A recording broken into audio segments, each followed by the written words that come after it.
But personally, I came to vent against reckless, illiterate, shameless elements within the Nigerian police who assaulted our colleague yesterday in Port Harcourt. He was doing his job, covering the protest for whatever reason that the police gave, started shooting tear gas or firing tear gas as it may in Port Harcourt. I'm talking about Charles Oporum.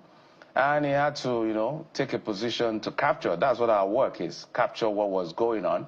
And a policeman walked up to him because I interviewed him yesterday, spoke to him on TV. And literally started assaulting, asking him questions that, who are you? He showed his ID card, I'm a journalist, I'm doing my work, blah, blah, blah. One thing led to the other, slapped this, dragged him into a bus, tried to drag him into a bus, he refused, put me in a police van, he finally put him in a police van. Then some other policemen who, because he's also a security correspondent, some other police who recognized, say, what's going on, what are you doing here? I explained, they said, okay, what happened? He told them, did any other thing happen? They started apologizing to him. I've always known that one of the problems we have with the Nigerian police force is the threshold of employment. We have great policemen, so these are bad elements within the police force. The level of illiteracy within the police. So when a policeman looks at you and says, you should not, why are you here? The protest, this, that, as though it is not your work to cover the protest. In fact, he was telling me that part of what he told the protesters was that, so you have spoken to the press, why don't you go and back off and all of that? And so many unconstitutional statements. The man was doing his work, you met him, he explained himself to you, you still went ahead and said, you people should not be protesting now, blah, blah, blah, blah, blah, and then you assaulted him, slapped him. Doesn't make sense. So I had to put it up on my Twitter page, X now, and then, what did they call that thing? Is it mentioned, Kayode? Yeah. Police and Muyo Adejobi, so that you can go and fish out. In fact, I'm looking for that policeman's name. The day I told Charles, find that man. We're going to mention his name. I'm going to make sure he's reprimanded. If possible, he's going to be fired because it's a bad representation of the Nigerian police force. What kind of overzealousness? When I was correspondent in Port Harcourt, similar thing almost happened when we were doing the NSAS. That was not being overzealous, Jeffrey. That was just being unprofessional. And outright. Me, I call him illiterate. Unprofessional. I mean, overzealous can be, you still do your job, right, but doing it extreme. But this is not what the police should stand for. And we have our correspondent, Charles Oporum, joining us on the program this morning. Charles, I imagine you're still trying to recover from the trauma from what you went through yesterday. As a journalist, doing your lawful job, you were assaulted. I mean, talk us through what exactly happened yesterday, Charles. It's really sad to see that in a democracy, this is happening. Yeah, good morning, Kayode. I mean, these are some of the hazards of the job, right? So I am back where it all happened yesterday. So if you look behind me, this is the CFC flyover where mayhem and bedlam was let loose, and that incident occurred here, just like I explained yesterday.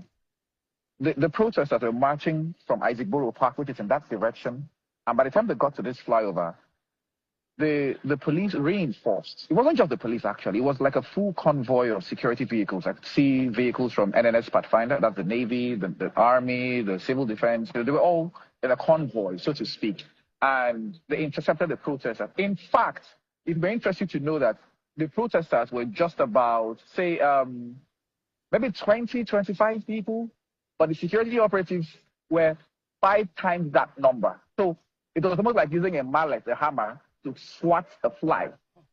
And it occurred here. Now, when they started firing tear gas canisters, I came down from the vehicle where I was because I was driving behind the protesters and tried to get some shots of what was happening. The cameraman who was working with me was trying to park his vehicle in this direction where the Catholic Church is. It's off the camera shot now. And one of the policemen, the one who attacked me,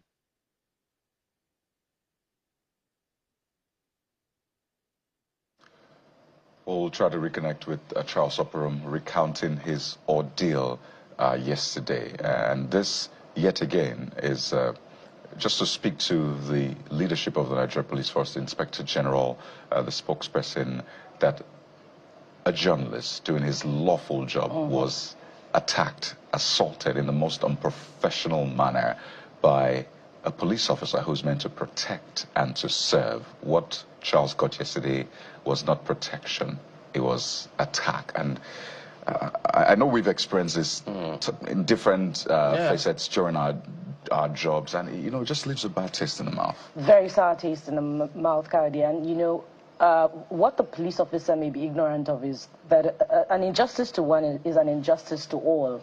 What every gentleman of the press and every protester was doing there yesterday was a fight in the cause and course of our democratic journey, which has a very huge question mark on it, as it is right now, with clampdown on protesters. And I'm quite curious, about Charles's experience yesterday. Charles, I'd like to know if you were able to catch the name, on the tag of that particular policeman who assaulted you. And you might just continue with sharing your encounter yesterday.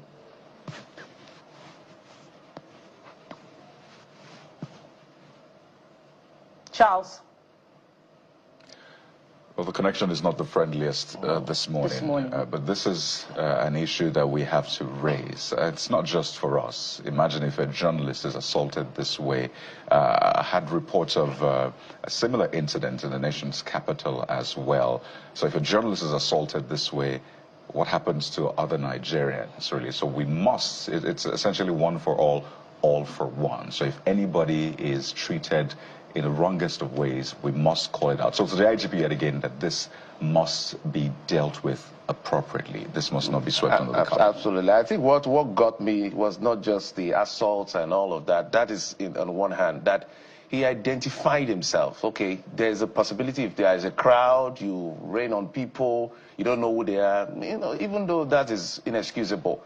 But that he identified himself and he still did what you did to him. We must find that policeman, as far as I am concerned. Charles, if you can just complete your thoughts. Yes, so as I was saying, just to tie back to what Jeff was saying. Indeed, when we come for assignments like this, I always have my ID card hanging by my belt case. So this is it. It's always with me all the time. So if anybody says, who are you? I just easily bring it out and show this is my ID card. And I did that with the policeman yesterday. Now, like I was saying before, I had the network issue. Somebody was filming from up here. A cameraman from another TV station was filming from up there the whole incident that was going on. The policeman chased him up there, confiscated his camera, and forced him to delete everything he had filmed. This happened yesterday. So it's not even as though I was the only victim. It's just because I was physically assaulted and beaten up. But then there were other journalists who were harassed in the line of duty. So this occurred here. And the statement that was released by the police PRO, when I saw the statement yesterday, I was so embarrassed because she basically has referred to us who were here as miscreants who were involved in snatching of phones. That is basically a summary of the statement that SP Grace Eringe-Koko released yesterday when she was asked questions about the conduct of their officers during the protest yesterday. Jeff. Oh boy. Okay. Thank you, Charles. I'll keep an eye on that. It's a shame that even the police PRO joined in the lies. And what she owes us, I think Grace Iroko. Grace, I know one of her names is Grace. She has to answer to this. There's no point lying. So you must correct what you've done. You must say the truth. That policeman must be found, because we're going to keep escalating this. We're not going to take it lightly. We are doing our job. Section 22 of the Constitution empowers us to do our job. You can't intimidate us. You cannot harass us. It is not a possibility. We're running a constitutional democracy, and this is totally unacceptable. Guys.